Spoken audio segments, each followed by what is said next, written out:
नमस्कार. मला राऊत सरांनी या ठिकाणी बोलण्याची संधी दिली याबद्दल मी आभारी आहे. मी थोडासा माझा परिचय करून देतो. माझं नाव आहे विजय गिरुळकर. मी state reserve police force SRPF battalion number 9 या ठिकाणी मी 38 वर्ष 6 महिने नोकरी केली. मी असिस्टंट सब इन्स्पेक्टर या पदावर होतो, कार्यरत होतो आणि ऑक्टोबरला मी रिटायरमेंट झालो. मी त्या ठिकाणी SRPला आमच्या जे वेपन असतात, शस्त्र AK-47, 2H मोटर जे काही शस्त्र असतात ना, तुम्ही LMG वगैरे आहेत, त्याचं आम्ही एक रिपेअर वर्कशॉप आहे, त्या ठिकाणी मी टेक्निशियन होतो. तर 38 वर्ष 6 महिने करून मी खात्यातून सेवानिवृत्त आता झालेलो आहे. माझं मूळ गाव इथंच आहे, यवतमाळ जिल्ह्यातील दाभापूर गाव आहे माझं. पाहिलं कोण? दाभापूर, बाबुळगाव तहसीलमध्ये. त्या ठिकाणी एक PCL हायस्कूल आहे, त्याच ठिकाणी माझं शिक्षण झालं आणि शिक्षण 10वाच वर्ग केलं. मी 10वा वर्ग पास करून नंतर मी 1 वर्षाचा ITIचा कोर्स केला आणि 1987ला SRPFमध्ये लागलो. परंतु मी छंद जोपासला. तो छंद म्हणजे खगोलशास्त्राचा. माझ्याकडे आज मोठी दुर्बीण आहे. कधी जर तुम्ही अमरावतीला आले तर अमरावती विद्यापीठाच्या मागंच माझं घर आहे, गुरुकृपा कॉलनीत वडाळी नाक्यावर घर आहे. त्या ठिकाणी दुर्बिणीमधून तुम्ही ग्रह, तारे, सूर्यमाला पाहू शकता. परंतु कृपया पाहासाठी संध्याकाळची आहे. काही लोक चंद्र पाहासाठी दिवसा येतात. मोठं वाईट वाटते. दिवसा फोन करतात की सर चंद्र दिसते का? तर दिवसा चंद्र, दिन में तारे दिखते नाही.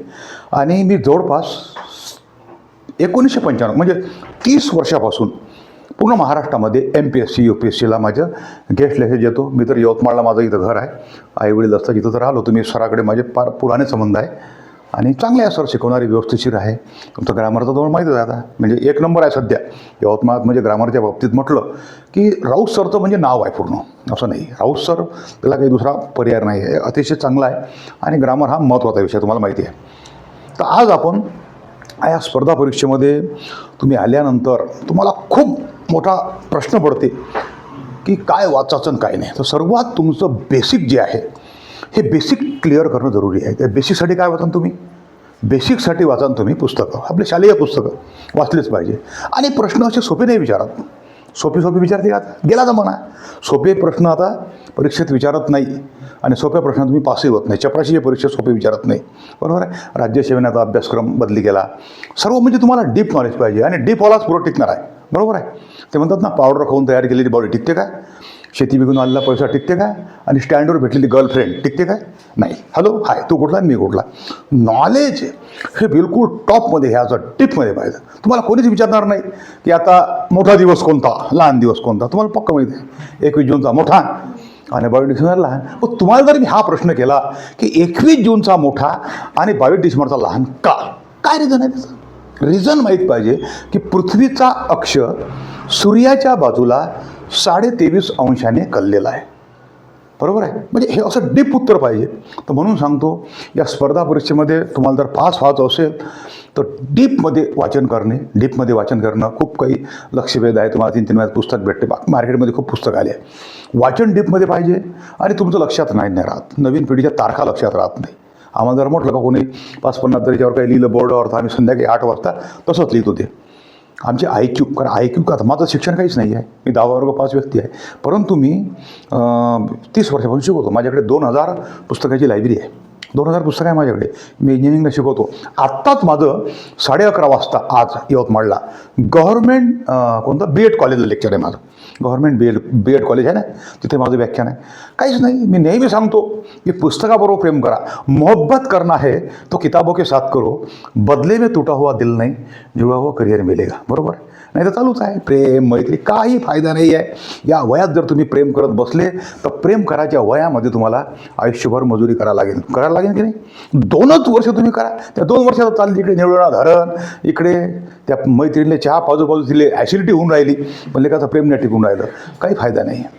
इनकं कामी हे काही फायदा नाही. याच्यात 2 वर्ष अभ्यास करा आणि 2 वर्ष अभ्यास करून चांगली नोकरी मिळवा. काय नंतर आरामच करणार आहे, दुसरं काही आहे का मग तुम्हाला? नंतर काही आहे का? तर तुम्ही हे 2 वर्षच तुम्ही हे वाया गमावता. तर या याच्यामध्ये तुम्हाला चांगला अभ्यास करणे आहे. तर आपण एक आता पहिला टॉपिक घेऊ. तुम्हाला माहिती पाहिजे की महाराष्ट्र जिल्ह्यामध्ये एक गाव आहे. गाव म्हणजे मैले जिल्हा आहे, जिल्हा. त्या गावाचं नाव आहे हिंगोली. काय नाव आहे? हिंगोली. माहिती आहे? हिंगोली गावाजवळ एक औंढा नागनाथ नावाचं गाव आहे, पाहिलं औंढा नागनाथ. आणि ह्या औंढा नागनाथजवळ दुधाळ नावाचं गाव आहे, दुधाळा या गावाचं नाव आहे, खेडगाव आहे. या गावामध्ये जगातलं मोठी एक संस्था त्या ठिकाणी चालू. कोणाला माहिती आहे काही त्याला त्याबद्दल? पहा, तर हिंगोली जिल्ह्यामध्ये महाराष्ट्रामध्ये एक गाव सांगितलं मी तुम्हाला, दुधाळा नावाचं गाव आहे. त्या गावामध्ये, आता हिंगोली जिल्ह्यामध्ये औंढा नागनाथ म्हटलं का तिथं तुम्हाला माहिती आहे की तिथं काय ज्योतिर्लिंग आहे, माहिती आहे ना, त्यासाठी ते फेमसच आहे.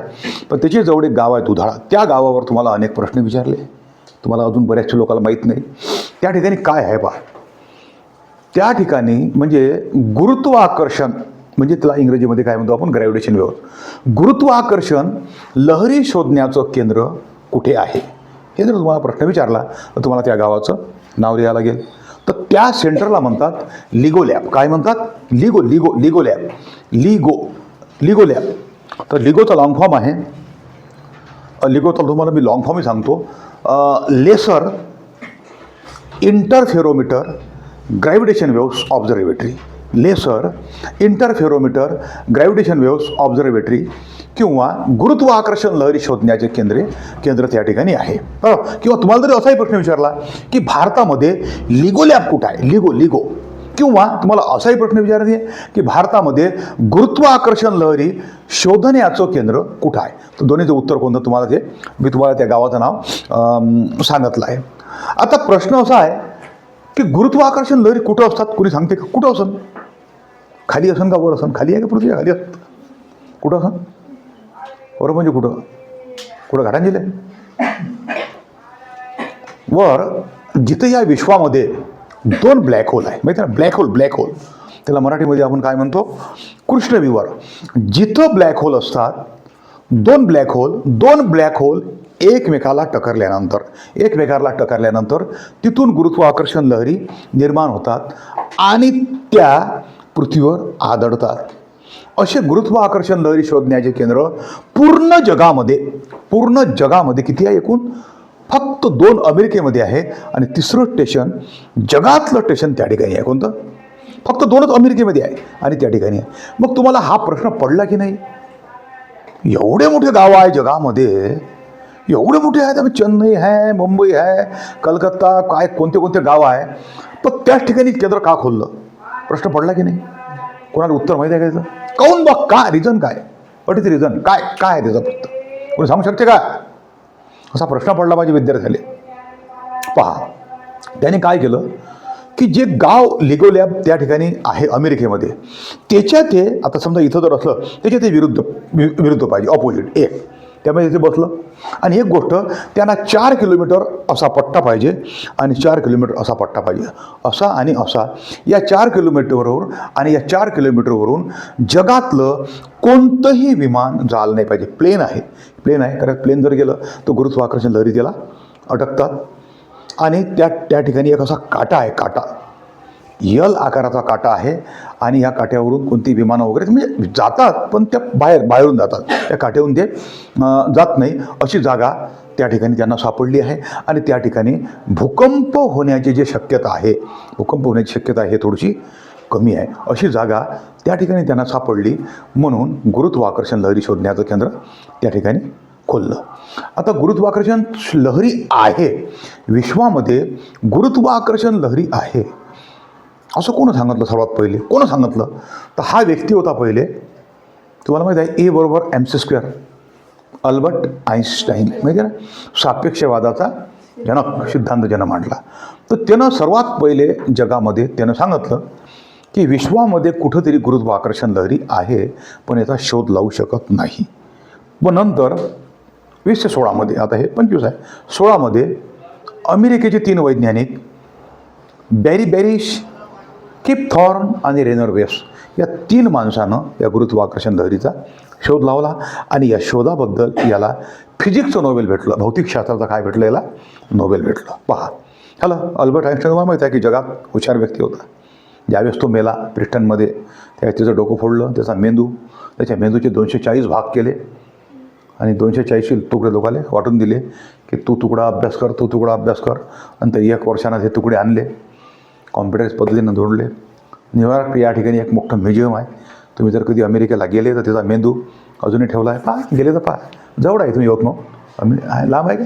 1,00,000 रुपये जायची तिकीट आहे, 1,00,000 रुपये यायची आहे. लागतं, बरोबर आहे. 12-15 तास लागतात. गेले तर सांगा, तुम्ही जा, मलाही घेऊन जा. तर त्या ठिकाणी म्युझियममध्ये ठेवला आहे तो मेंदू.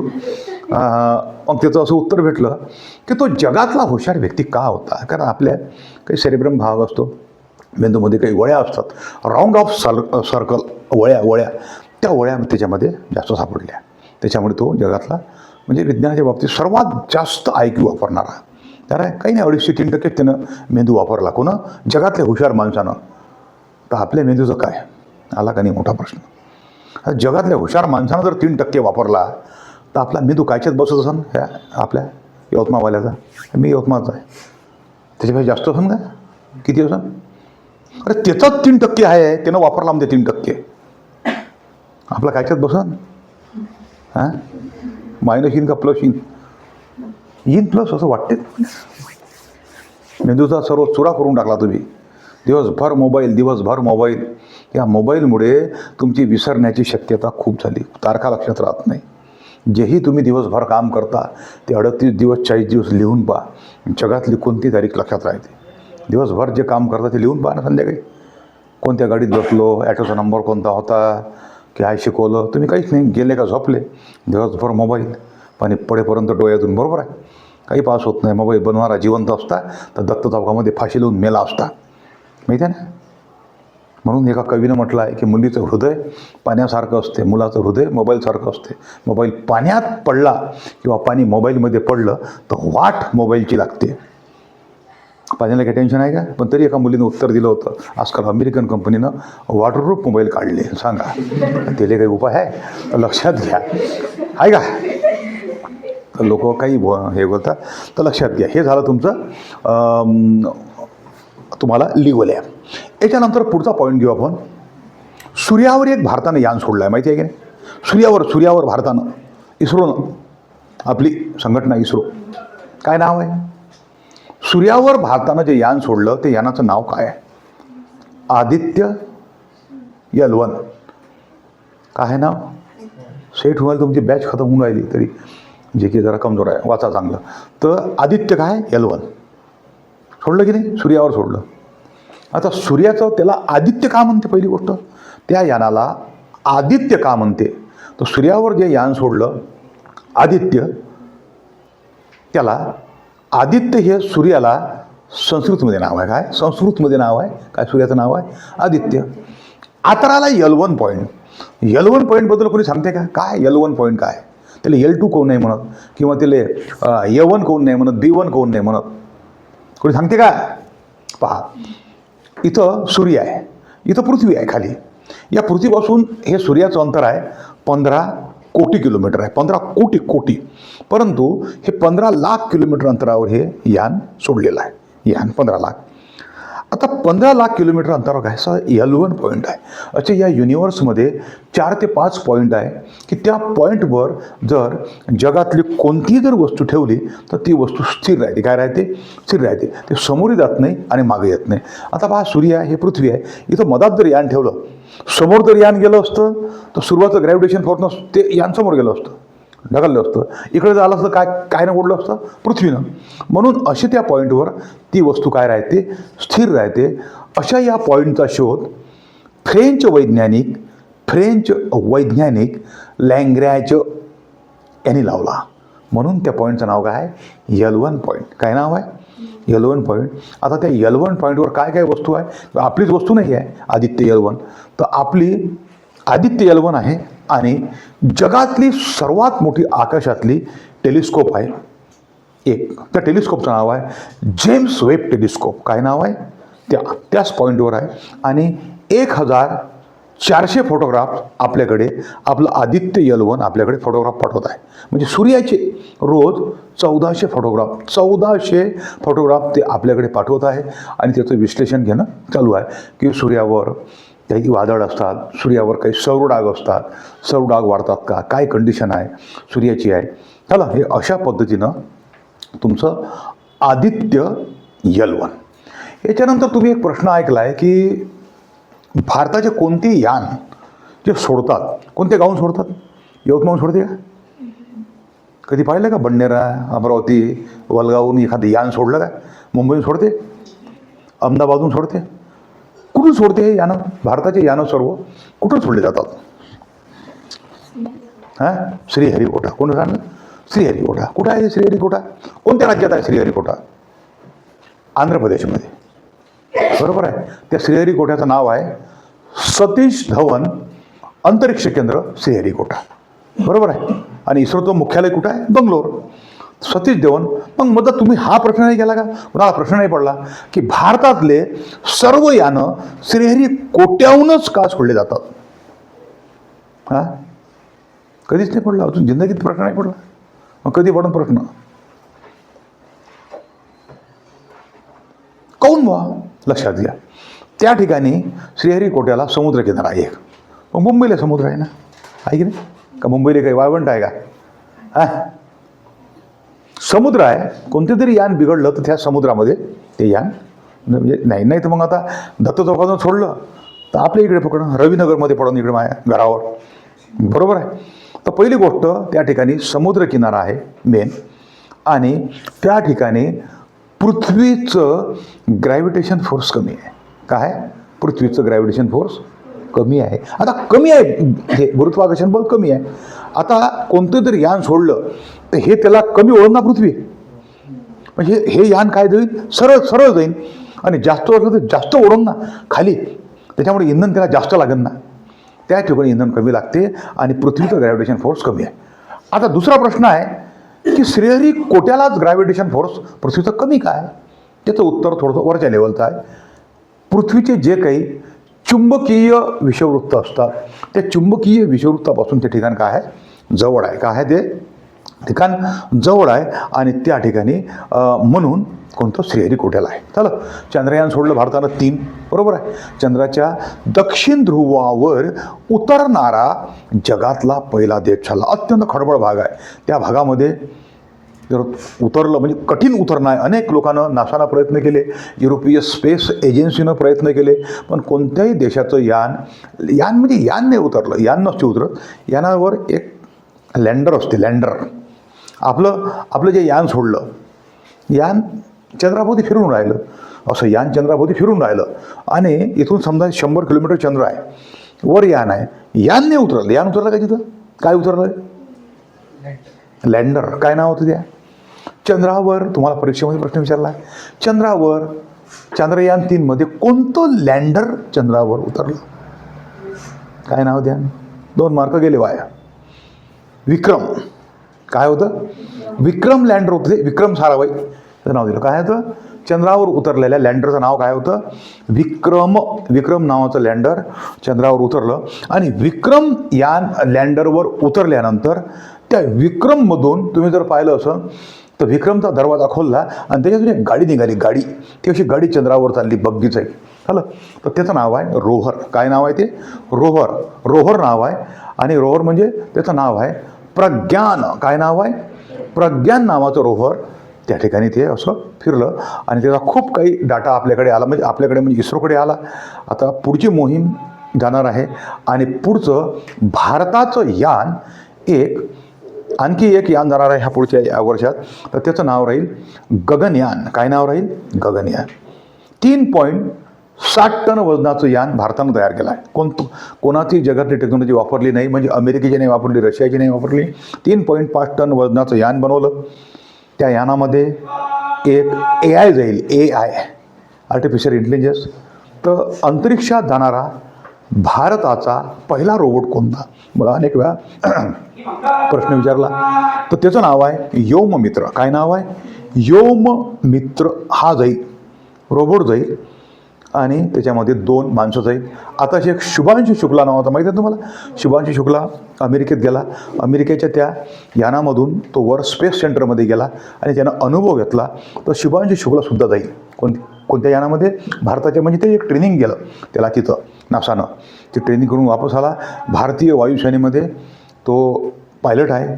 2500 ते 3000 तास विमान चालवण्याचा त्याला अनुभव आहे. तर शुभांशु शुक्ला जाईल यानामध्ये. हे यान श्रीहरिकोट्याहून उडेल. याच्यामध्ये एक AI जाईल. आर्टिफिशियल इंटेलिजन्स योम मित्र, काय नाव त्याचं, योम मित्र. शुभांशु शुक्ला जाईल, आणखी 1 किंवा 2 त्याच्यातले पायलट जाईल आणि हे यान पृथ्वीपासून 300 ते 350 किलोमीटर वर जाईल आणि पृथ्वीच्या 7 दिवस चक्कर मारेल. पृथ्वीच्या भारताचे नाही, पृथ्वीच्या चक्कर मारेल आणि हे यान समुद्रामध्ये उतरून त्या समुद्रामधून त्या यानामध्ये एक कॅप्सूल राहील, कॅप्सूल, आणि त्या कॅप्सूलमध्ये ते लोक बसेल आणि ते कॅप्सूल बरोबर समुद्रात उतरवण्यात येईल आणि समुद्रातून त्यांना काढण्यात येईल. अशी म्हणजे भारताचा भाऊ आपण टेक्नॉलॉजी आपण जाऊ शकतो का. म्हणजे आत्तापर्यंत आपण कोणाच्या यान, आता सुनीता विल्यम गेली, कोणाच्या यानात गेली, अमेरिकेचं यान आहे ते नासा, भारताचं यान आहे का. झालं. कल्पना चावला गेली, कुठून गेली, त्याच्या याच्यातून गेली. याच्या आधी 40-45 वर्षापूर्वी एक भारतीय गेला होता, राकेश शर्मा, माहिती आहे ना. इंदिरा गांधीला प्रश्न केला होता, भाई भारत वहाँ से कैसा दिख रहा, त्यानं सुंदर उत्तर दिलं होतं, सारे जहां से अच्छा हिंदुस्तान हा मराठा. आणि त्याच्यानंतर हा व्यक्ती गेला, कोणता, शुभांशु शुक्ला गेला. झालं. तर हे यान सुरळीत गेले आणि हे आले. आता जो आपण एक प्रश्न आहे, इंटरनॅशनल डेटलाईन, आंतरराष्ट्रीय वाररेषा. कोणा ऐकला आहे का काही शब्द, ऐकला, थोडं ऐकला आहे का, हां जास्त ऐकलं आहे, जे काही तर काही. आंतरराष्ट्रीय वाररेषा. तर ही आंतरराष्ट्रीय वाररेषा काय आहे, सरासरी कशाला म्हणतात. 180 रेखांशांना आपण काय म्हणतो, आंतरराष्ट्रीय वाररेषा. किती, 180 रेखांशांना. अजून एक तुम्हाला प्रश्न विचारला की ही आंतरराष्ट्रीय वाररेषा कुठून गेली, याचं उत्तर आहे, ही आंतरराष्ट्रीय वाररेषा पॅसिफिक महासागरातून गेली. कुठून गेली, पॅसिफिक महासागरातून गेली. ज्यावेळेस आंतरराष्ट्रीय वाररेषा आखली, ज्यावेळेस आंतरराष्ट्रीय वाररेषेचं हे केलं, नियंत्रण केलं, त्यावेळेस ते रशियाच्या एका गावातून गेली होती. गावातून, एकाच गावात 2 वार झाले होते. म्हणजे जसा यवतमाळ आहे, दत्त चौकात जर आंतरराष्ट्रीय वाररेषा गेली, तर माझ्या इकडे श्यामनगरमध्ये रविवार आणि तिकडला सोमवार, मेन लाईनचा. सांगा, तिकडली 2 तारीख स्टँडवरची, एसटी स्टँडची 2 तारीख आणि इकडे 3 तारीख, एकाच दिवशी गडबड झाली असती ना. मला जर तिकडे लेक्चर करायचं असलं त्या भागात, का मग तारीख तिकडली 2 आहे, सर तिकडली आज 3 तारीख आहे. हे काय झाले असते, घोटाळे झाले असते, घोटाळे. हा घोटाळे टाळण्यासाठी आंतरराष्ट्रीय वाररेषा सर्व पॅसिफिक महासागरातून टाकली आणि जमिनीवरच्या जागा आहे, त्या जमिनीवरच्या जागा टाळल्या. तर जमिनीवर घोटाळे गावं येईन ना, घोटाळे येईन. झालं. म्हणून पण तरी पॅसिफिक महासागरामध्ये आता हा पॅसिफिक महासागर आहे, याच्यात आंतरराष्ट्रीय वाररेषा गेली आहे 180 रेखा. तुम्हाला एक प्रश्न विचारला, एक जहाज, पाण्यातलं जहाज हे पूर्वेकडून आलं आणि हे जर पश्चिमेकडे चाललं असेल, पूर्वेकडून पश्चिमेकडे जर जात असेल, तर काय करायचं त्या जहाजामध्ये, तर चालू वाराच्या पुढचा वार घ्यायचा. त्या जहाजामध्ये जर सोमवार असेल आणि आंतरराष्ट्रीय वाररेषा ओलांडून पूर्वेकडून पश्चिमेकडे चालले असेल, तर काय करायचं, चालू वाराच्या हे वाररेषा ओलांडली की काय करायचं, पुढचा दिवस घ्यायचा. सोमवार असेल तर काय करायचं, मंगळवार, 2 तारीख असेल तर 3 तारीख. आता पश्चिमेकडून पूर्वेकडे येताना काय करायचं, मायनस. शनिवार जर असेल तर त्याच्यात आदल्या दिवस करायला लागेल. तो वास्को द गामा शुक्रवारी निघाला, शुक्रवारी असं समजा तुम्ही, आणि आंतरराष्ट्रीय रेषा पार केली आणि इकडे आला. दुसऱ्या गावात लोक दात घासून आले होते, त्यांनी विचारलं का कोणता दिवस आहे, त्याची डायरेक्ट BP हाय झाली. तर शुक्रवारी निघाला आणि ते लोक म्हणे आजचा ते शुक्रवार निघाल्यानंतर पुढचा दिवस शनिवारी आले पाहिजे ना, ते म्हणे आजचा गुरुवार आहे. नाली घणी भानगड. शुक्रवारी निघाला म्हणून आदल्या दिवशी पोहोचला, 3 निघाला आणि 2 पोहोचला. अरे होती का जिंदगी, 2 आदल्या दिवशी पुढच्या दिवशी पोचायला पाहिजे. तर ही घोटाळा टाळण्यासाठी, पण तरी मात्र एक गडबड झालीच आहे, मस्त मजेशीर गडबड आहे, काहीच करता येत नाही. सायबेरिया आणि अलास्कामध्ये 2 बेट आहे, 2 बेट आहे, एक मोठं डायोमेड आणि छोटं डायोमेड. मधात आंतरराष्ट्रीय वाररेषा गेली आहे. काहीतरी 2-4 हजार लोक तिकडे राहतात, 2-4 हजार लोक इकडे राहतात आणि दोन्ही बेटाचं अंतर आहे 20 ते 25 किलोमीटर. तर 31 डिसेंबरचे फटाके पहिले ते फोडतात, हे गाव इकडे येते, जेवणाची व्यवस्था फ्री असते आणि दुसऱ्या दिवशी हे लोक तिकडे जातात, तर तिकडे 31 डिसेंबर असते. मधात आंतरराष्ट्रीय वाररेषा गेली, इकडे सोमवार आहे. किती किलोमीटरवर, 20 ते 25 किलोमीटर. जा आता 31 डिसेंबरला येऊनच राहिला. झालं, ही झाली आंतरराष्ट्रीय वाररेषा. आता घेऊ थोडासा एक किचकट प्रश्न आहे, लीप सेकंद. तुम्ही हे शब्द ऐकला कधी, लीप सेकंद कधी ॲडजस्ट करतात, लीप सेकंद. बरं, आंतरराष्ट्रीय घडी कुठे ठेवली, आंतरराष्ट्रीय घडी वॉच, आंतरराष्ट्रीय घडी जगाची प्रमाण वेळ कुठून मोजल्या जाते? तर त्यावेळेस तुम्हाला त्याचं समजा जगाची ग्रीनिच कुठं माहिती आहे ना, इंग्लंडमध्ये ग्रेनिच आहे. त्यातून जगाची भारतीय प्रमाणवेळ आणि आंतरराष्ट्रीय प्रमाणवेळ याच्यामध्ये 5.5 तासाचा फरक असतो. तर त्या ठिकाणी जी घडी ठेवली आहे ग्रीनिचला जी घडी ठेवली आहे, प्रत्येक देशामध्ये प्रमाणवेळ आपापली प्रमाणवेळ मोजण्यासाठी जी घडी ठेवली आहे. तुम्हाला एक प्रश्न विचारला आहे, अत्यंत अचूक वेळ दाखविणाऱ्या घडीचं नाव काय? तर त्या ठिकाणी जी घडी ठेवली आहे त्याला म्हणतात क्रोनोमीटर. काय म्हणतात? क्रोनोमीटर, किंवा त्याचं चांगलं नाव आहे सिझियम आण्विक क्रोनोमीटर. तुम्हाला हा प्रश्न स्पर्धा परीक्षा विचारला आहे. माझ्याकडे एक पुस्तिका आहे या बॅगमध्ये. या पुस्तिकेत तुम्हाला मी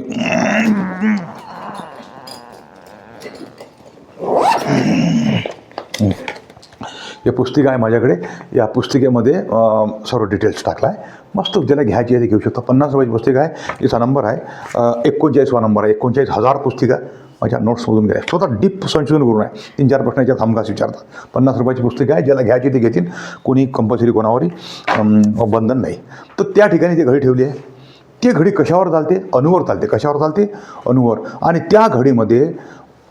त्या घडीवर ऊन वारा पाऊस याचा कोणताही परिणाम पडत नाही. तशी घडी प्रत्येक देशामध्ये ठेवली आहे. तशी घडी त्या घडीनुसार आपापली प्रमाणवेळ चालते. आता आपल्याला काय वाटतं की भारतात ते घडी कुठं आहे बा? भारताचे प्रमाणवेळ आपण कुठून मोजतो? हां, मिर्झापूर. आपल्याकडे ते मिर्झापूर आहे का? ते अलाहाबादले आहे. ते अलाहाबादले नाही, मिर्झापूर नाही. ती घडी ठेवली आहे आपल्या इथं भारतामध्ये दिल्लीला. कुठे ठेवली आहे? दिल्लीला.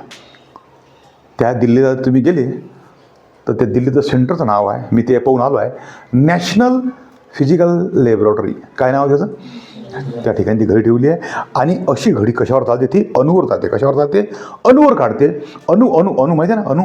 अणुरेणू अणूवर चालते. आणि त्या घडीचा बाह्य तापमान, म्हणजे कोणतेही जे तापमान आहे, बाहेरचं तापमान आहे, याच्यावर परिणाम होत नाही. आता समजा तुम्ही बाजारात गेले आणि 10,000 रुपयाची घडी आणली. तुम्ही 10,000 रुपयाची घडी आणली. 10,000च्या 2 घड्या आणल्या. एक 10,000ची घडी हॉलमध्ये टाकली आणि एक 10,000ची घडी आपल्या बेडरूममध्ये टाकली. दोन्ही घडी तुम्ही सारखा टाईम लावा. वाजले सकाळी 7. 3 महिन्यांनी तुम्ही टाईम मोजा. थोडीशी 2-3 मिनटं कमी जास्त होईल की नाही? अरे 2-3 मिनटाचा फरक पडेल. काऊन पडते घडीत परिणाम? की बाह्य तापमान, वातावरण याचा घडीवर, त्या काठीवर परिणाम होतो.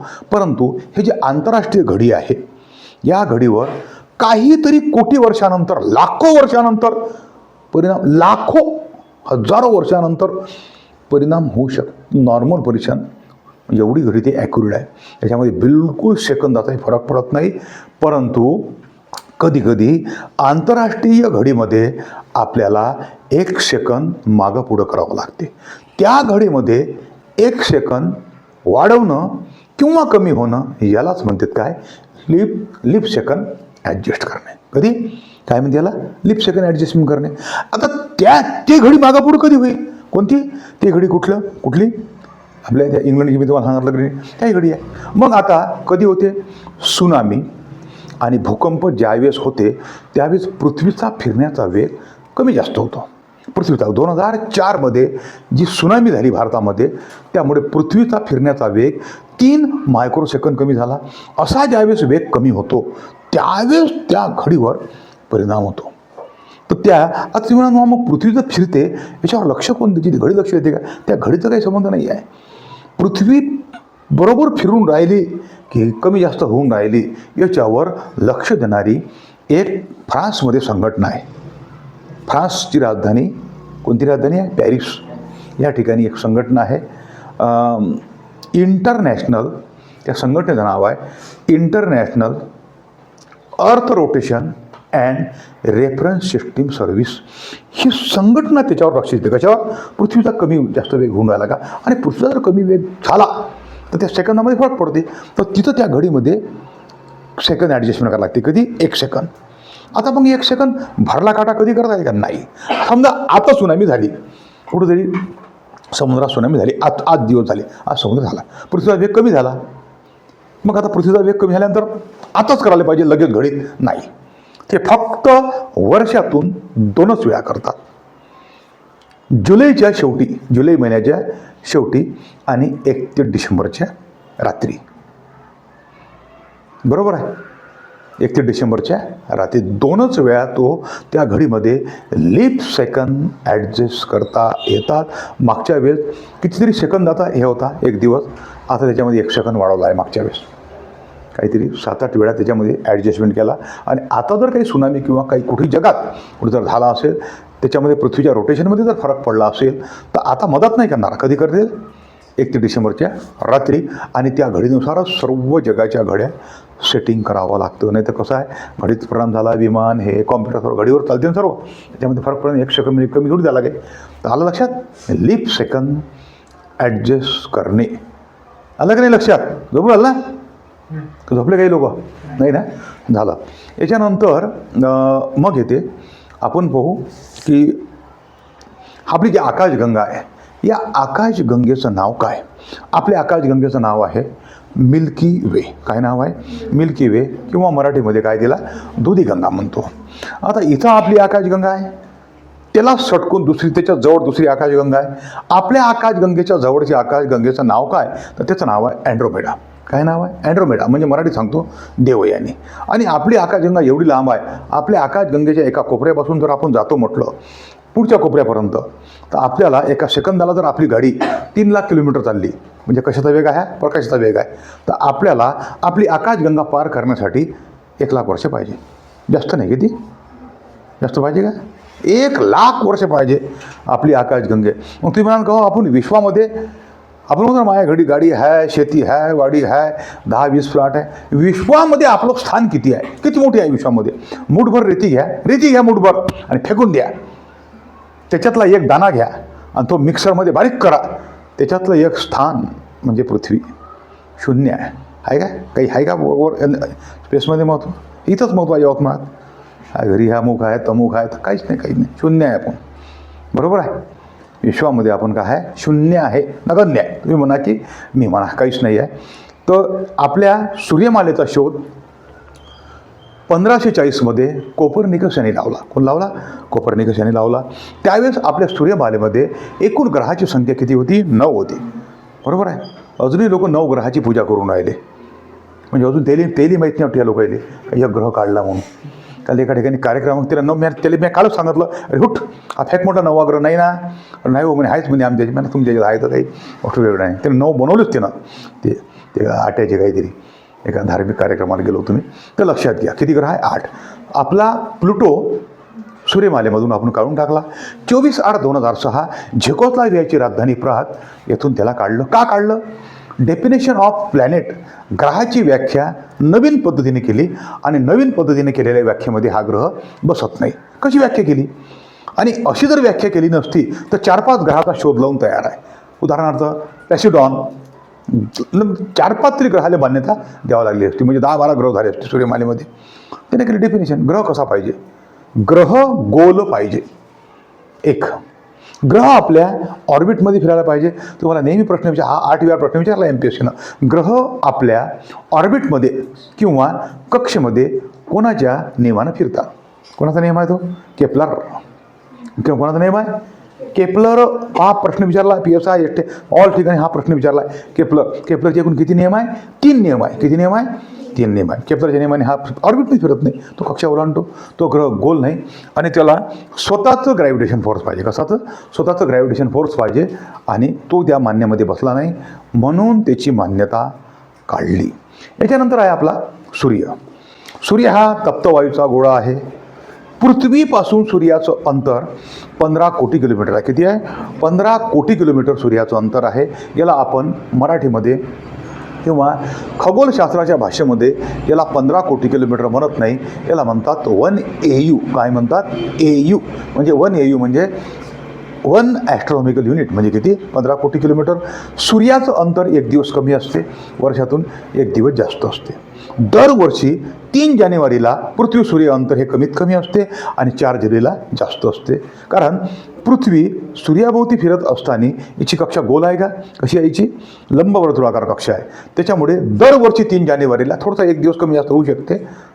आणि 4 जुलैला अंतर, म्हणजे 3 जानेवारीला कमी असते, 4 जुलैला जास्त अंतर. याला म्हणते इंग्रजीमध्ये पेरिहेलियॉन, एपिहेलियॉन. मराठी शब्द आहे अपसूर्य आणि उपसूर्य. हे कंडिशन कधी असते तुम्हाला विचारलं आहे, माझ्या पुस्तिकेत टाकलं आहे, डीपमध्ये घरी जाऊन वाचायचं. हे 2-3 प्रश्न कुठंच नाही गेले याच्यातले, सांगतो टॉपमध्ये. झालं, ही झालं पुस्तिका. याच्यानंतर सूर्यावर डाग पडतात, डाग, चुंबकीय डाग. तुम्हाला प्रश्न विचारला आहे, सूर्यावर जे चुंबकीय डाग पडतात त्या डागाचे चक्र किती वर्षाचे असतात? तर सूर्यावर जे चुंबकीय डाग पडतात त्या डागाचं चक्र असते 11 वर्षाचे. 11 वर्षांनी ते डाग वाढतात किंवा 11 वर्षांनी कमी होतात. एक सूर्यावर पडलेला डाग पृथ्वीच्या दुप्पट किंवा पृथ्वीच्या तिप्पट आहे. एक डाग पृथ्वीच्या दुप्पट आहे. एक डाग सूर्यावर पृथ्वीच्या दुप्पट आहे डाग पडलेला एक आहे. आणि सूर्यावरचे जर डाग वाढले, 1843 रशियन वैज्ञानिक शॉबे यांनी त्या डागाचा शोध लावला. तुम्हाला शोध वगैरे विचारणार नाही, परंतु मात्र सूर्यावरच्या डागाचे चक्र किती वर्षाचे असते हा प्रश्न हमखास विचारला आहे. त्याचं सोपं उत्तर लिहायचं 11 वर्ष. किती वर्षाचं वाढतात? किंवा आता सूर्यावरचे डाग का पडतात? सूर्याच्या ज्या भागाचं तापमान कमी पडते त्या भागावर हे डाग पडतात. झालं, 11 वर्षाचं त्याचं चक्र असते. आता सूर्याचे प्रमुख 3 भाग किती आहे? पहिला भाग असतो सूर्याचा फोटोस्फिअर, पहिला अंदरचा, नंतर असतो क्रोमोस्फिअर, आणि सूर्याचा शेवटला भाग काय म्हणतो? करोना. आता सूर्यामध्ये ऊर्जा कोणत्या पद्धतीने निर्माण होते? हायड्रोजन जळते आणि काय तयार होते? हेलियम. याला काय म्हणतो आपण? Nuclear fusion. काय म्हणतो? न्यूक्लिअर फ्युजन किंवा आण्विक औष्णिक क्रिया किंवा मराठीमध्ये हायड्रोजनचं संयोजन. काय होते पाव कॅल्क्युलेशन? 1 सेकंदामध्ये 65 कोटी 70 लाख टन हायड्रोजन जळते आणि 65 कोटी 25 लाख टन काय बनते? हेलियम. कमी झालेलं जे तापमान असते 45 लाख टन, या कमी झालेल्या तापमानाचं रूपांतर सौर ऊर्जेमध्ये होते. आता सूर्याचा लाईफ, सूर्य किती दिवस जगेल? ज्या वस्तूचा जन्म आहे त्या वस्तूचा शेवट आहे. सूर्याचं एकूण लाईफ 10 अब्ज वर्ष. एकूण झालं किती? 5 अब्ज वर्ष झालं. आणि या 5 अब्ज वर्षानंतर सूर्याचं हायड्रोजन खतम होईल, सूर्य पांढरा होईल आणि पांढरा झाल्यानंतर त्याचं रूपांतर श्वेत बटुताऱ्यामध्ये होईल आणि सूर्य खाली येईल, खाली लांबेल आणि पृथ्वी एकाच सेकंदामध्ये सूर्यामध्ये गडप होईल. त्याच ठिकाणी विश्वाचा शेवट होईल. तर टेन्शन घ्यायची गरज नाही, तुमचं सर्व काही होऊन जाईल. माझं झालं आहे, याच्यात झालं वाला दिसत नाही मला, कोणी काही असं म्हणा, सराचं झालं आहे अवसरचं. त्याच्यामुळे तुमचं होते की नाही होत तुम्हाला मोठी फिगर आहे, तर सर्व लोकात होऊन जाईल. ह्याला काम काही टेन्शन नाही आहे. 5 अब्ज वर्ष आपलं लाईफ बाकी आहे. पण 5 अब्ज वर्षापर्यंत पृथ्वीवरची मानवजात राहणार नाही. 1000-2000 वर्ष राहील. नंतर पृथ्वीचं तापमान वाढेल आणि तापमानापुढं जगातली मानवजात क्रमाक्रमानं नष्ट होईल. हे मी नाही सांगितलं, या जगातल्या 2 नंबरच्या हुशार व्यक्तीने सांगितलं आहे. त्याचं नाव आहे स्टीफन हॉकिन्स. माहिती ना, अपंग होता, चालता येत नव्हतं, म्हणजे ते थोडासा प्रॉब्लेम होता. त्याचं एक तुम्हाला प्रश्न विचारला आहे, त्याच्यावर स्टीफन हॉकिन्सवर परीक्षेमध्ये एक प्रश्न विचारला आहे. स्टीफन हॉकिन्सचं जगप्रसिद्ध पुस्तक कोणतं? त्याचं पुस्तक विचारलं आहे तुम्हाला एका परीक्षेत. तर त्याचं नाव आहे ब्रीफ हिस्ट्री ऑफ टाईम. काय नाव आहे? Brief history of time. झाला, तो मोठा तुम्ही वाचा, तुम्ही माहिती आहे चालते त्या गाडीवर राहतं जरा, म्हणजे ते एक्सपायर्ड झाले आता मागं या 1-2 वर्षापूर्वी. झालं का? हा झाला सूर्य. आता खूप लोकांना वाटते का सूर्य फिरत नाही. फिरते का पृथ्वी फिरते? फिरते का? कोणाभोवती? पृथ्वी सूर्याभोवती फिरते. सूर्य कोणाभोवती फिरते? पृथ्वीभोवती.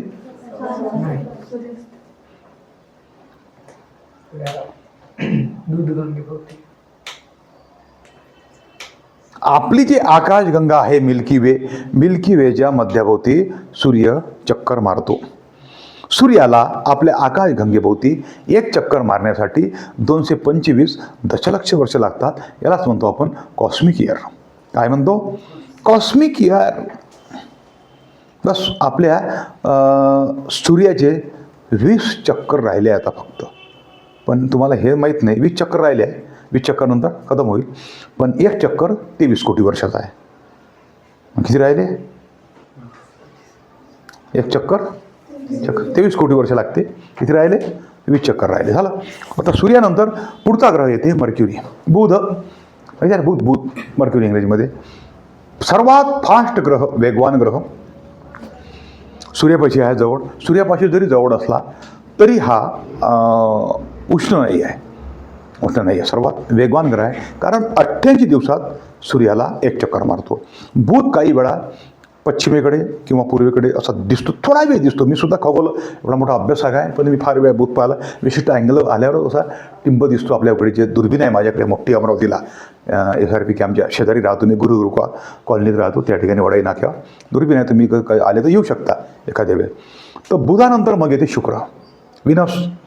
आता शुक्र कसा आहे, उलटा फिरते. कसा फिरते? 2 ग्रह उलटे फिरतात, तुम्हाला माहिती आहे ना. पृथ्वी कशी फिरते? पश्चिमेकडून पूर्वेकडे. आणि शुक्र आणि युरेनस हे ग्रह कसे फिरतात? उलटे. म्हणजे पूर्वेकडून पश्चिमेकडे फिरणारे ग्रह कोणते आहे? शुक्र आणि युरेनस.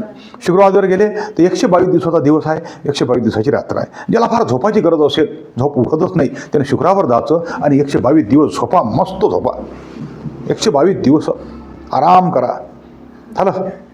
तिकडे अंधार पडला, तिकडे दिवस निघाला का इकडे निघा, या पृथ्वीवरही अंधार भेटते तुम्हाला. दोन्ही ठिकाणी मजा घेता येईल. पहा, जाऊन जातो मी. शुक्र हा उष्णग्रह आहे. शुक्रावर एक यान सोडलं होतं नासानं, त्याचं नाव आहे व्हीनस एक्सप्रेस.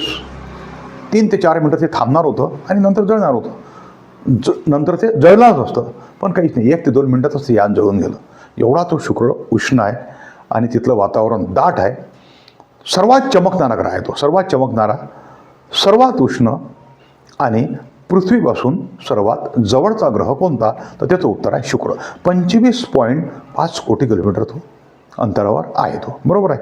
आणि शुक्र कधी कधी तुम्ही पाहायला का कधी कधी पहाटे दिसते, सकाळी तुम्ही पाहिलं असन, 5 वाजता दौडत असन, कधी कधी तो संध्याकाळी दिसते. आणि दुर्बिणीमधून 6 इंच किंवा माझ्याकडे जे टेलिस्कोप आहे त्या टेलिस्कोपमधून जर शुक्र पाहिला तर शुक्राच्या सुंदर कला दिसतात. कला मस्त कला दिसते त्याची. म्हणजे तो मोठा होते, लहान. म्हणजे तुम्ही म्हणाल काय, लहान जर पोरगा आला अरे तो म्हणून काय चंद्र दिसते का? म्हणजे अशी तिची कोर दिसते, कोर. आणि तिची कोर मोठी होते आणि त्याला म्हणतात शुक्राच्या कला. शुक्रानंतर मग येते पृथ्वी, ज्याच्यावर आपण आहे, तुम्ही आम्ही आहे. पृथ्वीवरून आकाश नेहमी निळं दिसते. काऊन दिसते? चंद्रावर जर गेलं तर नेहमी काळ दिसते. काऊन दिसते? पृथ्वीहून आकाश निळं कोण दिसते? कोणी सांगते का? अरे, मूळ प्रकाशामध्ये किती कलर असतात? 9 कलर असतात. पारदर्शक माध्यमातून प्रकाश करून गेला असता तिथं अपस्करण होते, परंतु निळ्या कलरची तरंग लांबी कमी असते. कमी असल्यामुळे तो आकाशात फैलतो. चंद्रावर हे वातावरण नाही आहे, वातावरण नाही ना, त्याच्यामुळे चंद्रावर जर गेले तर तुम्हाला आकाश निळं दिसत नाही. चंद्रावरून आकाश कसं दिसते? काळं दिसते, काळं. बरोबर आहे. तर अजून आता मला सांगा, तुम्ही पृथ्वीवरून एक गोटा आकाशामध्ये फेकला, हा प्रश्न आला आहे स्पर्धा परीक्षेला. गोटा फेकला, हा गोटा किती वेगाने फेकला म्हणजे खाली येणार नाही. अरे गोटा फेकला वर, किती वेगाने फेका लागा? वर जमन फेकला जा, खाली येते का वर जाते? पृथ्वीवरून एक गोटा किती वेगाने फेकला म्हणजे खाली येणार नाही. कोणी सांगते का? ज्या वस्तूचा वेग एका सेकंदाला, मिनिटाचा विषयच नाही आहे, एका सेकंदाला 11.2 किलोमीटर वेगानं फेकतो, ती वस्तू खाली येत नाही. 11.2 किलोमीटर वेगानं जर आपण मोशन केली, ती वस्तू हातानं जात नाही. कोणी हातानं फेकण्याचा प्रयत्न करू नका, हात तुटून जाईल.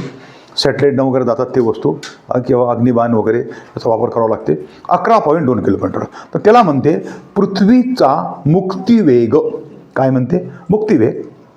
किंवा हिंदीमध्ये पृथ्वी का पलायन वेग कितना होता है, हा प्रश्न रेल्वेच्या परीक्षेमध्ये विचारला आहे. त्याचं उत्तर लिहायला लागेल तुम्हाला 11.2 किलोमीटर पर सेकंद. किंवा त्याला इंग्रजीमध्ये म्हणते एस्केप व्हेलॉसिटी. काय म्हणते? एस्केप व्हेलॉसिटी किती आहे? 11.2 किलोमीटर पर सेकंद.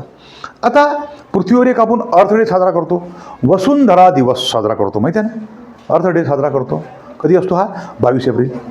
मग तुम्हाला एका ठिकाणी विचारलं आहे की हा दिवस संयुक्त राष्ट्र संघटनेमार्फत आपण किती दिवसापासून, म्हणजे कधीपासून करतो? तर त्याचं उत्तर आहे 1970मध्ये अमेरिकेमध्ये सॅन फ्रान्सिस्को इथं हा सर्वात पहिले आपण दिवस साजरा केला. वसुंधरा दिवसाचे जनक आहे गेलॉर्ड नेल्सन.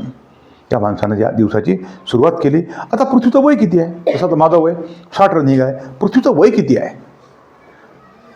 कोणी सांगते? कसं काढलं असं? तुम्ही होते का जन्माचे? मी होतो का? काढलं कसं? 4 अब्ज 60 कोटी वर्ष.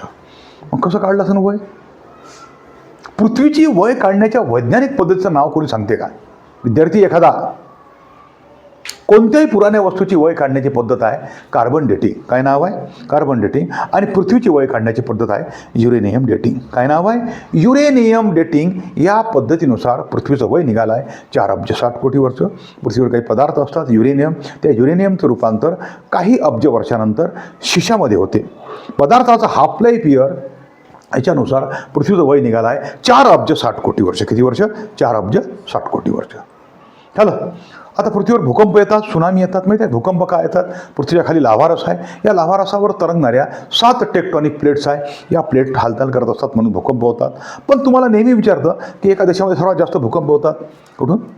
आपल्या जापानमध्ये सर्वात जास्त भूकंप का होतात ते माहिती पाहिजे. कारण जापानमधून 2 टेक्टॉनिक प्लेट गेल्या, युरोपियन टेक्टॉनिक प्लेट आणि पॅसिफिक टेक्टॉनिक प्लेट. त्या दोन्ही टेक्टॉनिक प्लेटच्या अगदी जॉईंटवर कोणता देश आहे? जापान आहे. त्यामुळे त्या ठिकाणी भूकंप मोजण्याची मशीन आहे माहिती आहे ना, सिस्मोग्राफ स्केल आहे, रिक्टर स्केल. कुठून कुठपर्यंत आकडे असतात? 0 पासून 9 पर्यंत. बरोबर आहे, त्याच्यावर आकडे असतात. आणि भारतामध्ये सुनामी कधी झाली होती? 2004 मध्ये. सुनामीची माहिती देणारा केंद्र भारतामध्ये कुठं आहे? सुनामीची पूर्वसूचना हिंदी महासागरात होणार आहे. सुनामीची पूर्वसूचना अर्धा तास आधी देऊ शकते ते सेंटर. 2007 मध्ये असं सेंटर हैदराबाद या ठिकाणी खोललेलं आहे. हैदराबादला 2004 सुनामी झाली, माहिती दिली नाही सेंटरनं. त्याच्यामुळे 7 मध्ये ते सेंटर, सुनामीची पूर्वसूचना देणारा सेंटर भारतामध्ये ओपन झाला आहे. हैदराबाद या ठिकाणी हिंदी महासागरात होणाऱ्या सुनामीची त्याचा कॉन्टॅक्ट केला आहे. तुम्हाला ते माहिती देते. आता कॅलेंडर, जगातलं मान्यताप्राप्त कॅलेंडर कोणतं आहे? एका विद्यार्थ्यांना उत्तर दिलं होतं कालनिर्णय. खरंच हे कालनिर्णय अमेरिकेत खपन का तुमच्या अंगावर? अमेरिकेत कालनिर्णय घेऊन जा बरं 10-20. अमेरिकेवाले कालनिर्णय घेते काय? आपल्याला मॅनाच काढून दे. तर जगातलं मान्यताप्राप्त कॅलेंडर कालनिर्णय नाही आहे, त्याचं नाव आहे ग्रेगोरियन कॅलेंडर. काय आहे? Gregorian calendar. इटलीची राजधानी रोम, एका राजाने हे कॅलेंडर काढलं. आणि हे कॅलेंडरमध्ये एक चूक आहे. ह्याची ती चूक आहे. हे चूक आपण दर 4 वर्षांना भरून काढतो माहिती आहे ना. पृथ्वी सूर्याभोवती 365 दिवसात फिरत नाही, ते फिरते 365 दिवस 6 तास. 6 तास काय होते एक्स्ट्रा? म्हणून 4 वर्षांतर 1 फेब्रुवारी महिना 29 दिवसात देते. कोणाचा 29 फेब्रुवारी जर वाढदिवस असला दरवर्षी येईन का? आहे का कोणी भाग्यवान याच्यात? एकही नाही, राहतच नाही आले, फारच कमी लोक आहे. त्याचा वाढदिवस कधी येईन? दरवर्षी येईन का? हां, तर 4 वर्षांनी येईन त्याचा वाढदिवस. तर माझ्या मते अटल बिहारी वाजपेयीचा होता, ते आपले माजी पंतप्रधान. 29 फेब्रुवारी दरवर्षी येणं आहे. किती वर्षांना? 4 वर्षांना वाढ नाही तर आपण रोज वाढदिवसाची वाट पाहतो काय कधी येते बा, गिफ्ट कधी कापा लागते का. तर हा पृथ्वीचं जे मी तुम्हाला सांगितलं आहे वय किती आहे? 4 अब्ज 60 कोटी वर्ष. आणि पृथ्वीवर भूकंप, सुनामी जवळपास 10,000 भूकंपाचे धक्के बसतात. पण काही धक्के हे सौम्य असतात. आताही भूकंप झाला, चालूच आहे ना अमरावती जिल्ह्यामध्ये, त्या मोदिरीपाशी कुठेतरी झाला, चालूच आहे. म्हणजे भूकंप कुठं येईन, प्लेटची हालचाली काय होईल असं सांगता येत नाही. तर याच्यानंतर हे झाली पृथ्वीचे तापमान वाढून राहिलं आहे. आणि असं जर तापमान वाढत चाललं या पृथ्वीचं, तर अंटार्क्टिका खंडावरचा बर्फ वितळेल. आणि हे बर्फ वितळून समुद्राकाठचे जे बंदर आहे, हे मुंबई, कराची, सर्व पाण्याखाली जाण्याची दाट शक्यता आहे. म्हणून पर्यावरणाचं रक्षण करा. पर्यावरण थोडीशी सायकल वगैरे चालवा, छोटं मोठं काम असलं तर. मी SRPमध्ये 38 वर्ष सायकलनं गेलो, खूप पर्यावरण वाचवलं मी. लक्षात घ्या, वाचा, काहीतरी स्वतःपासून सुरुवात करा. हा झाला पृथ्वी. याच्यानंतर मग पुढचा ग्रह येते, मस्त ग्रह आहे मंगळ. आहे काय? पण मंगळ म्हटला का आपलं डोकं फिरते. खूप लोकांना मंगळ लागून राहिला, विशेषतः पोरीले अलबत मंगळ लागून राहिला. 120 कोटी 127 कोटी किलोमीटरचा मंगळ आपल्या यवतमाळ मागवत आहे. यवतमाळ, घाटंजी, जोडमहा, येराबारा, नंदुरबार इकडल्याच पुढील मंगळ लागते. अमेरिकेत मंगळ नाही लागत. म्हणजे त्या मंगळाला एवढा टाईम आहे का की सूर्याभोवती न फिरता तो तुमच्या मागं लागून राहिला? एवढी फुरसत दिले. आणि असं म्हणतात की मंगळाच्या पोरीवर जर लग्न केलं तर तिचा पहिला पती मरतो. आता लग्न करताना पहिलाच पती राहील ना. सारा अंधश्रद्धेत टाकला आहे हा मंगळ शनी आहे ना. म्हणजे मंगळाच्या पोरीवर लग्न नको. निव्वळ मूर्खपणा आहे. कोणत्याही ग्रह ताऱ्याचे मानवी जीवनावर परिणाम होत नाही हे विज्ञान सांगते. काही आधार नाही त्याला. लग्न करत असताना तुम्ही ब्लड ग्रुप चेक करा. कोणीच नाही करत. खरं तर मंगळ पाहता का तुम्ही? मंगळाच्या पूर्वीवर लग्न. मला एका व्यक्तीनं माझं मी ज्या 1995मध्ये लग्न केलं, मला सांगलं होतं की तुम्हाला मंगळ आहे आणि तुमच्या बायकोले 8वा गुरु आहे. मला काय होते तुम्ही 6 महिन्यात मरता म्हणे. मला ठीक आहे, मेलं तरी चालेल, पण लग्न करूनच मराचं. मी तर नाही मेलो, पण मला सांगणारी व्यक्ती 3 दिवसात अटॅक येऊन झोपीत मेला. मग माय काही बैकलं का? अरे काही बैकलं का माया? आज पोरं माझे सॉफ्टवेअर इंजिनियर आहे, सुना इंजिनियर आहे, पोरं चांगले शिकले, सर्व आहे, पेन्शन आहे, सर्व गोष्टी बरोबर आहे. काही फरक पडला का? अत्यंत वैज्ञानिक दृष्टिकोनातून मी जीवन जगलो. ते म्हणतात ना, सूरज कित्ता भी तेज तडपले, समंदर सुखा नाही सकता. हे झालं का माझं वाकडं? काही बोगसबाजी आहे. लग्न करत असताना कोणती कुंडली पाहायची, फार त्याला पाहतो तुम्ही पाहतो, तुमचा प्रश्न आहे, म्हणजे काही घेणं नाही आहे. पण वैज्ञानिक दृष्टिकोनातून ब्लड ग्रुप चेक करा. पॉझिटिव्ह निगेटिव्ह काही नवऱ्याचा असला, तुम्हाला मूलबाळ होणारा, त्याच्यामध्ये गडबड होऊ शकते, अपंगही निघू शकते. जमिनीपर्यंत मामबहीण नातीबहिणीवर लग्न टाळा. नातेवाईकाबरोबर कोणा जमलं आहे काय? जमलं असं करून टाका. आला का टेन्शन कोणाले? पोरं कमी याच्यात. रिलेशनबरोबर लग्न टाळायचं, कारण त्याच्यामध्ये थायलेसिमियाचे वगैरे बिमाऱ्या वाढून आल्या, रक्ताच्या ब्लड रिलेशन. आणि करायचं जर असन तर दोघांच्याही रक्ताच्या टेस्ट करून घ्यायच्या, रक्ताच्या ब्लडच्या.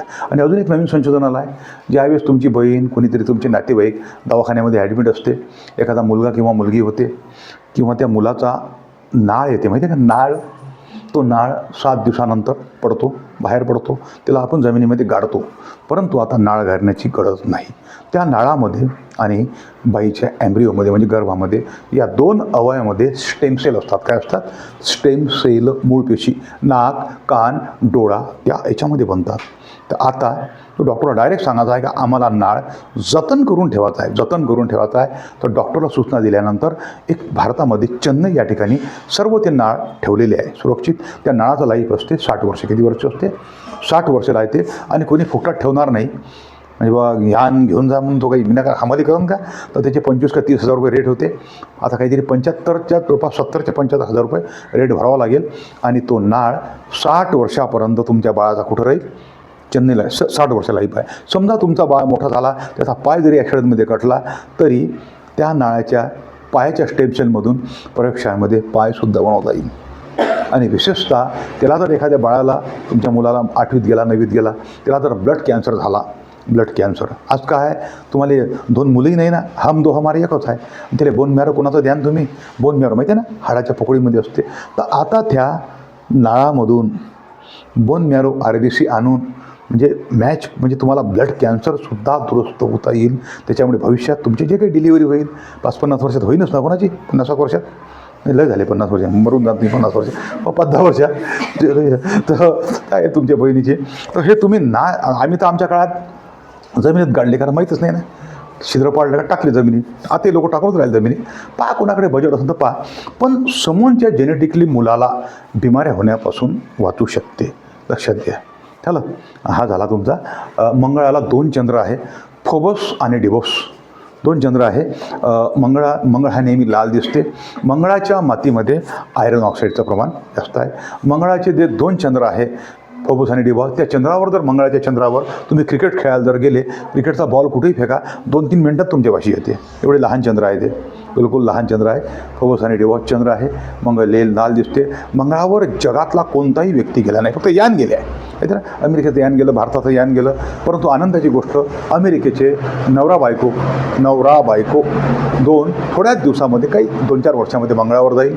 आणि 1 तासाला यानाचा वेग असतो 40,000 किलोमीटर. 40,000 किलोमीटर जरी वेग असला तर मंगळावर जाण्यासाठी 3 महिने पाहिजे. 3 महिने. आणि 3 महिने थांबता येते का? इथं धाबा आहे, कळमले, थांब, चल बोर रे, चहा पे रे, चल बस रे, आहे काय? धाबा आहे का वर मधात?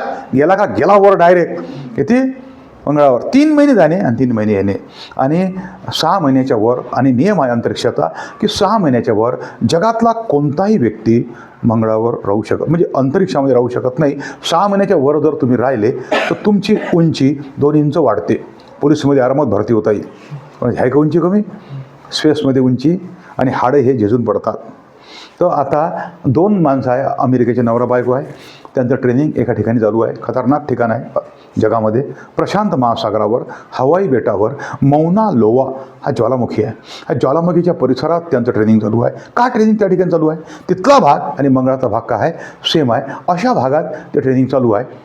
त्यांचं जाणारे नवरा बायको हे कारण तिथला भाग आणि मंगळाचा भाग मॅच होत होतो, थोडासा मॅच होत असं काही पद्धती आहे. त्याच्यामध्ये मंगळानंतर मग गुरु येते. ज्युपिटर सर्वात मोठा ग्रह आहे आणि त्याला 79 सर्वात जास्त उपग्रह असणारा ग्रह कोणता, तर पहिले गुरु होता, नंतर शनी होता. पण थोडासा चेंज झाला आहे नॉलेज. आता सॅटर्न आला आहे. पहिले कोणता आला आहे, 85 चंद्र झाला आहे सॅटर्नला. कारण आता गुरु नाही लिहायचं, म्हणजे ज्युपिटर नाही लिहायचं, काय लिहायचं, सॅटर्न झाला आहे आता 1 नंबरवर. 2 नंबर कोणता आहे, आणि गुरुवर एक वादळ चालू आहे. वादळ, तुम्ही जर माझ्या घरी आले तर मोठी दुर्बीण आहे, 9:32 सध्या गुरु पूर्वेकडे दिसते. तुम्हाला ओळखता नाही, तुम्हाला चारात दिसेल. पण तुम्ही जर माझ्या घरी कधी अमरावतीला आले, 9:32 टाईम आहे सध्या. कारण कालच मी अमरावतीला काल परवा 9:32 तो वर आला कुठून, पूर्वेकडे. आणि गुरु जर दुर्बिणीमधून पाहिला तर मस्त 4 चंद्र त्याचे दिसतात.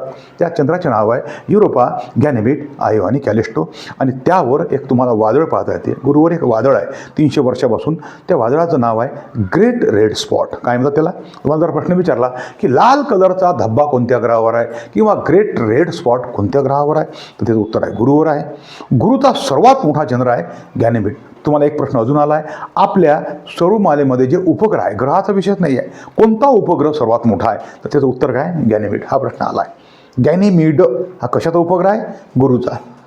कशाचा आहे उपग्रह, कोणता मोठा, त्यानं ग्रहाचा विषयच नाही आहे.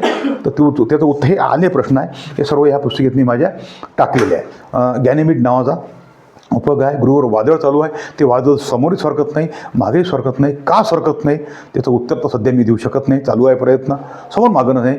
आणि 300 वर्षापासून ते वादळ चालू आहे. आणि त्या वादळामध्ये 3 पृथ्व्या बसतात. 3 पृथ्व्या वादळामध्ये. ते वादळ तुम्हाला दुर्बिणीमधून, माझ्याकडे जे 6 इंच टेलिस्कोप आहे त्यामधून सुंदर तुम्हाला ते वादळ पाहता की असा पट्टा आहे, असा गोल पट्टा आहे तो वादळ. झालं का. हा झाला गुरु. नंतर आहे शनी, रिंग आहे, माहिती आहे ना, मस्त कडी आहे. माझी गाडी आहे मोटरसायकलवर तुम्ही शनी पाहून घ्या. तर शनी सरासरी कोणी लावत नाही, पण माझ्या जेवढ्या गाड्या बदलल्या ते प्रत्येक गाडीवर मी शनी लावतो. शनीवाली गाडी म्हणजे माझीच आहे भारतात. कोण लावते का गाडीवर शनी लावते, मला तर नाही वाटत. अनेक लोकांना मी शनी लावला पण मला नाही लागला शनी, माझ्या गाडीवर शनी आहे. तर काही नाही, शनीची रिंग आहे. आणि दुःखाची गोष्ट म्हणजे काय की तुम्ही जर शनी आता पाहिला तर जिथं चंद्र दिसते सध्या, आजची कंडिशन, आज उद्या चंद्रापाशी एक तारा दिसते, एक तर मागं पुढं बिलकुल जवळपास, तर तो शनी आहे सध्या. परंतु दुर्बिणीमधून पाहिल्यानंतर शनीची रिंग दिसायला पाहिजे. परंतु मी काल परवा शनी पाहिला, शनी रिंग दिसत नाही, फक्त पॉईंट दिसते. याचं कारण काय, शनीची रिंग सध्या पृथ्वीच्या प्रतलात आली आहे, म्हणजे शनी आणि पृथ्वी अशी सेम आली आहे, त्याच्यामुळे तो टिंबत दिसते. आणि ही कंडिशन राहील फक्त मार्चपर्यंत. कधी राहील, 11 वर्षातून ही कंडिशन अशी येते काही वेळ. आता ही मार्चपर्यंत राहील. आणि मार्चच्या नंतर शनी मस्त रुबाबदार शनी अजून दुर्बिणीमधून दिसे. खूप मला वाईट वाटलं, आला एक टिंबत दिसून आला तो असं, म्हणजे रिंग अशी समांतर आली आहे. त्याला ती पृथ्वीच्या प्रतलात येणे आहे. मी 2 वेळा पाहिली, तर मार्चपर्यंत ते प्रतलात आहे. अशी 11 वर्षानंतर अशी कंडिशन होत असते. आणि मार्चनंतर हे शनी तुम्हाला पृथ्वीवरून दुर्बिणीमधून अतिशय चांगल्या शनीचा सर्वात मोठा उपग्रह आहे, माहिती आहे ना, टायटन. कोणता आहे, टायटन. कॅसनी नावाचं यान गेलं होतं टायटनवर. त्या ठिकाणी मिथेनचा पाऊस पडते असं त्यानं सांगितलं. शनी जर समुद्रामध्ये पडला तर शनीचं चित्र समुद्रामध्ये तरंगताना दाखवलं आहे. कारण कमी डेन्सिटी, सर्वात कमी घनता असणारा ग्रह कोणता, तर त्याचं उत्तर काय, शनी. नंतर आहे युरेनस आणि नंतर नेपच्यून आहे. बस 5 मिनिटात सर. हो चालू आहे बरोबर. हो, तर याच्यानंतर चंद्र आहे. पृथ्वीचा उपग्रह कोणता आहे, चंद्र. आता चंद्र म्हटला की तुम्हाला तर माहीत आहे की पृथ्वीपासून चंद्राचं अंतर 3,85,000 किलोमीटर अंतर आहे. 84,000 अंतर आहे. हे अंतर कमी जास्त कधी कधी होत असते. कधी अंतर कमी होते, कधी अंतर हे चंद्राचं जास्त असते.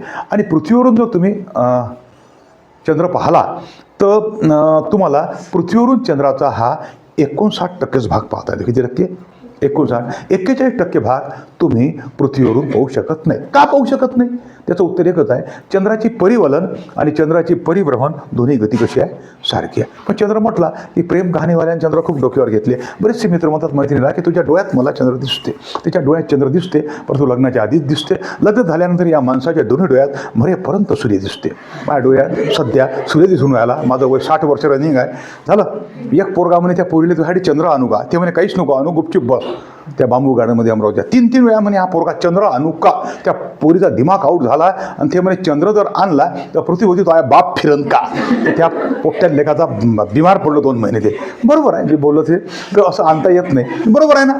आता आणतोच म्हणे तो आपण चंद्र जर आणला तर बाप फिरन का पृथ्वीवरती, तर असं होत नाही. चंद्रावर 30,000 खड्डे आहे आणि 30,000 खड्ड्यापैकी काही खड्ड्यांना भारतीय लोकांचे नाव दिले. ते भारतीय भाग्यवान कोण कोण आहे पहा. CV रामन खड्डा विज्ञानाचा नोबेल भेटणारा पहिला भारतीय, 1930 नोबेल भेटलं.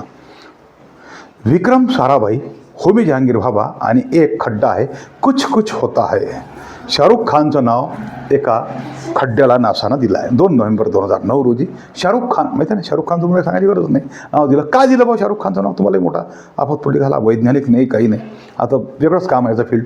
तर इंटरनेटवरून मतदान झालं, इंटरनेटवरून, आणि त्याला शाहरुख खानला सर्वात जास्त मतं पडले जगातून. त्याच्यामुळे त्याच्या जन्मदिवसावर 2 नोव्हेंबर त्याचा जन्मदिवस आहे, 2 नोव्हेंबर 2009 रोजी चंद्रावरच्या एका खड्ड्याला शाहरुख खान खड्डा हे नाव दिलं. हे एकदम खरं आहे, कोणतीच याच्यात फेक न्यूज नाही आहे. ऐश्वर्या सध्या वेटिंगवर आहे, प्रयत्न चालू आहे, जमलं नाही, जमत नाही कोणाचंही. इंटरनेटवरून तसं मतदान ते काहीतरी प्रमाणात व्हायला पाहिजे, तो आंतरराष्ट्रीय नियम आहे. झालं का. आणि चंद्रावर तुम्ही जर पाहिलं तर मस्त 12 पर्वत दिसतात, 30,000 मस्त विवर दिसतात, खड्डे आहे चंद्रावर. आणि चंद्रावर जर गेले तर पृथ्वीवरची एकच वस्तू तुम्हाला पाहता येते म्हणते साध्या वेळानं, ती म्हणजे चीनची विशाल भिंत. बाकी तुम्हाला काहीच असं साध्या वेळानं दिसत नाही.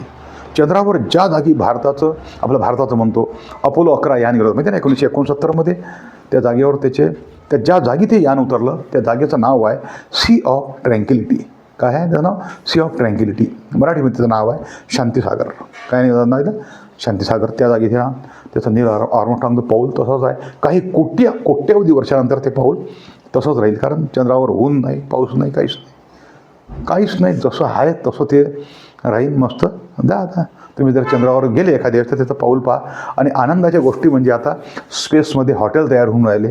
तुमच्यासाठी आनंदाची गोष्ट आहे. 350-320 किलोमीटर स्पेसमध्ये हॉटेल, फिरणारे हॉटेल, सिलिकॉन व्हॅलीचे हॉटेल तयार होऊन राहिले. मस्त तुम्हाला पृथ्वीवरून ते हॉटेलमध्ये जाता येईल. त्या हॉटेलमध्ये जर गेले तर हॉटेलमधून सूर्य आपला पृथ्वीवर दिसते, वर अंतरिक्षात जर गेले तर पृथ्वी तुम्हाला वर दिसते. मस्त निळ्या कलरचा गोल तुम्हाला त्या काचातून पाहता येईल.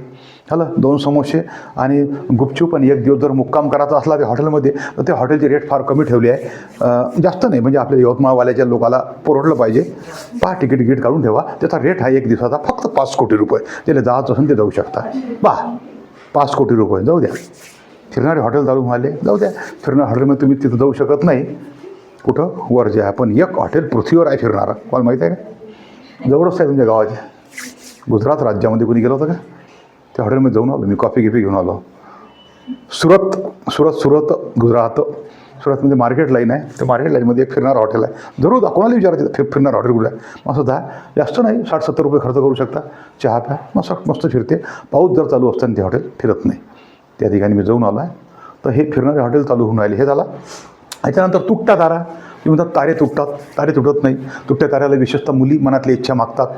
मुलीच्या मनामध्ये 2च इच्छा असते, तिसरी इच्छाच नसते, आणि ते मागत नाही. तर तुटता तारा म्हणजे काय असते? तारा तुटत नाही, धूमकेतूने सोडलेला कचरा असतो, तो शेपटीतून सोडलेला कचरा असतो. त्या कचऱ्याला इच्छा मागतात, मोठं वाईट वाटते. असाच एक कचरा धूमकेतू ज्यावेळेस निघून जातो, आपल्या शेपटीमधून कचरा बाहेर सोडतो, मोठा अवशेष असतात. असाच एक अवशेष महाराष्ट्रामध्ये बुलढाणा या ठिकाणी पडला. 50 कोटीचा 1 कोटी टनाचा गोटा पडला. 1 कोटी टन 52,000 वर्षापूर्वी पडला. कुठं? बुलढाणामध्ये.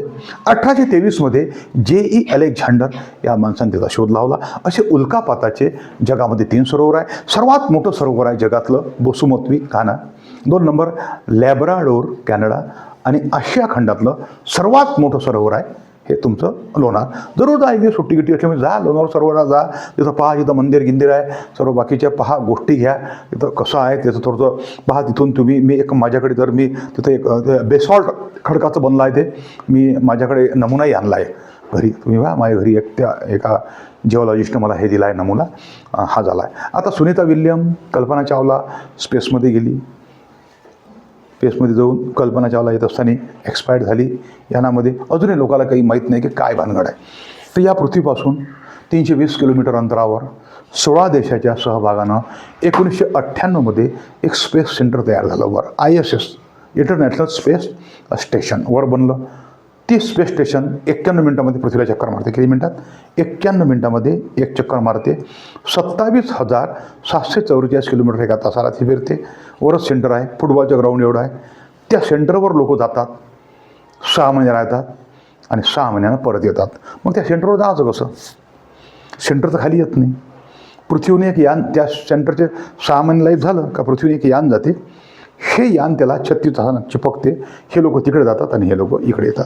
त्या सेंटरवर 6 महिन्याच्या वर कोणालाही ठेवता येत नाही आणि असं जेवता येत नाही. आणि तुम्ही म्हणाल का मस्त वरण भात भाजीपोळी, एका ताटात पोळ्या, एका ताटात मग लोणचं पापड, तर पापड इकडे उडन, पोळ्या इकडे उडन, वांग्याची भाजी वर उडन, ते पाहायला तुम्हाला 10 घंटे लागन.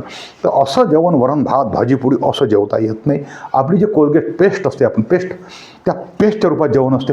याच्यामध्ये ट्यूबमध्ये मस्त खायचं, ट्यूबमध्ये घ्यावं लागेल. असं नाही, समोसे तर समोसे उडून जाईल.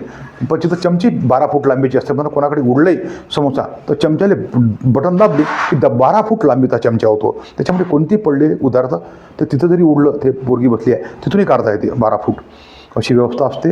आणि 1 किलो जर वस्तू स्पेसमध्ये पाठवायची असली तर त्याचा खर्च खूप आहे. 77 लाख रुपये खर्च आहे एका किलोचा. एवढं स्पेस महाग आहे. आणि वर आकाशामध्ये काही प्रयोग करणं चालू आहे. पृथ्वीवरचे 2 केमिकल एकमेकांमध्ये जे मिसळत नाही ते ग्रॅव्हिटी रहित अवस्थेमध्ये मिसळतात. आणि सध्या आकाशामध्ये मानवाचं कृत्रिम पद्धतीनं हृदय बनण्याचं काम चालू आहे. हृदय एड्स आणि कॅन्सरवर औषध बनवण्याचं काम चालू आहे. आणि एक नासा एक प्रयोग हाती घेणार आहे, म्हणते की पृथ्वीवर प्रेग्नेंट झालेली महिला स्पेसमध्ये पाठवणार आहे, लेडी डॉक्टर पाठवणार आहे आणि तिला आकाशामध्ये काही दिवसात एक बाळ जन्माला येईल. वर स्पेस सेंटरवर ते ग्रॅव्हिटी रहित अवस्थेमध्ये जन्माला आलेलं बाळ कसं राहील आता हे तर मी काही सांगू शकणार नाही. पुढचं काय होतं. असे वेगवेगळे प्रयोग करतात, चालू आहे. हृदय बनणं आहे, एड्सवर आहे, कॅन्सरवर आहे. मागे एक पाणी बनवलं आकाशामध्ये, सुपर क्रिटिकल वॉटर, आग लावणारं पाणी बनवलं. आता हे शुभांशु शुक्ला गेले होते, त्यांनी कॉम्प्युटरवर प्रयोग केले, कॉम्प्युटरवर चालते की नाही. वेगवेगळे असे प्रयोग चालू आहे स्पेसमध्ये. याचा खरोखर त्या स्पेसचा उपयोग आपल्या चांगल्यासाठी होईल. याच्यानंतर कोणताही डायरेक्ट माणसं नाही पाठवले आकाशात. जगातला पहिला अंतराळवीर कोण आहे? युरी गॅगेरिन, माहिती आहे ना, रशिया. जगातला पहिला अंतराळवीर असा जर प्रश्न आला तर कोण? युरी गॅगेरिन. जगातला पहिली महिला कोण आहे? व्हॅलेंटिना तेरेश्कोवा. पण हे डायरेक्ट माणसं नाही पाठवले. याच्या आधी 1957-58ला जगातली पहिली कुत्री पाठवली, लायका कुत्री पाठवली. 8 दिवस स्पेसमध्ये ठेवली आणि 9व्या दिवशी विषाचं इंजेक्शन देऊन त्या कुत्रीला आकाशामध्ये मारण्यात आलं. कारण 8च दिवस जेवण पुरेल एवढं जेवण होतं. आता जेवण खतम झालं, उपग्रहात आणलं. उपग्रह खाली आणता येते का? ती मेली असती. तिच्यावर काही प्रयोग केले, काही तिला सेन्सरनं प्रयोग केले. तिचा BP लो झाला होता, तिच्या हृदयाची धडकन वाढली होती. कारण कुत्री एकटी कधीच फिरत नाही जगात, एकटी आकाशात ती वरच होती ना. कोणतीच कुत्री पाहणं एकटी, तिने 5-50 तरी कुत्र्यासोबत असतात. आकाशामध्ये कुत्री एकटीच होती, त्याच्यामुळे त्याचा BP लो झाला होता. पण एका इंजिनिअरिंग कॉलेजच्या मुलाला माझी BP हाय केली. दारापूर इंजिनिअरिंग कॉलेजचा मला प्रश्न विचारण्यात आला की का हो रशियाजवळ कुत्रे नव्हते काय, आता आली का नाही आपण, कुत्रीच कोण पाठवली? आता त्याचं काही उत्तर आहे. आता माझ्याकडे काही ह्या यूट्यूब नव्हते. आम्ही घरी येऊन पुस्तकात वाचन केलं, त्याच्यामध्ये असं लिहिण्यात आलं की रशियाला कुत्र्याचं काही घेणदेण नव्हतं. सडक छाप कुत्रा, रोडून धावणारा कुत्रा आणि रोडून धावणारी कुत्री पकडली. कुत्राही पकडला, कुत्री सडक छापच पकडली. पण पोलीसचे कुत्रे नाही पकडले, ट्रेनिंगवाले मिलिटरीचे. सडक छाप कुत्र्यामध्ये अँटीबॉडीज जास्त असते. त्या कुत्र्याला आणि कुत्रीला रशियानं ट्रेनिंग दिलं 3 महिन्याचं. त्याची वेगवेगळी IQ टेस्ट घेण्यात आली. शेवटी पाठवतं एक, व्हॅकन्सी एक आणि माणसं 2. व्हॅकन्सी एकच होती ना, एकच पाठवता ना. तर